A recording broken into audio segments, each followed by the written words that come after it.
Yeah, look, to be honest, that's probably one of the most important things about the product itself, and questions raised by many people. How do I actually get into the product? How do I get started?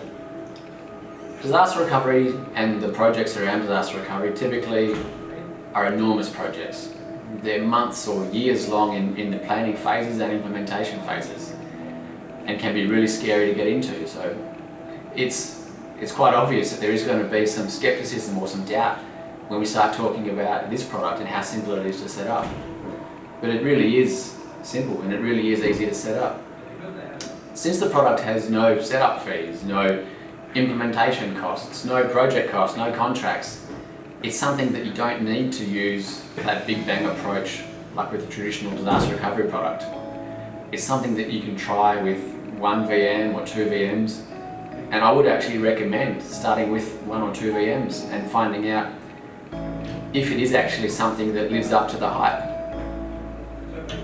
So in terms of what you need to do to get the product set up, it's quite a simple matter of heading to our website, opening up the SecondSite page, buying however many VM licenses you require, choosing the zone you want to deploy it into, and hitting buy. After you've hit buy, the Zerto components on our end and the VDC components on our end, they all start to automatically deploy.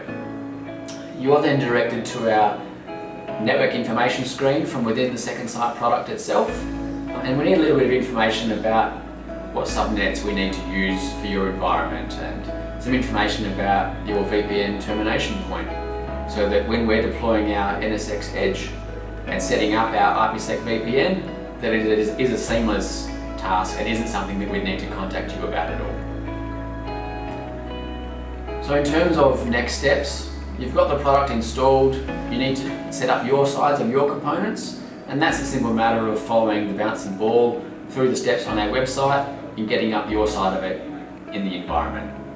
The time taken to do that is going to be somewhere between 10 minutes and an hour, depending upon how comfortable you are with the technology and how comfortable you are with either a vSphere or Hyper-V environment.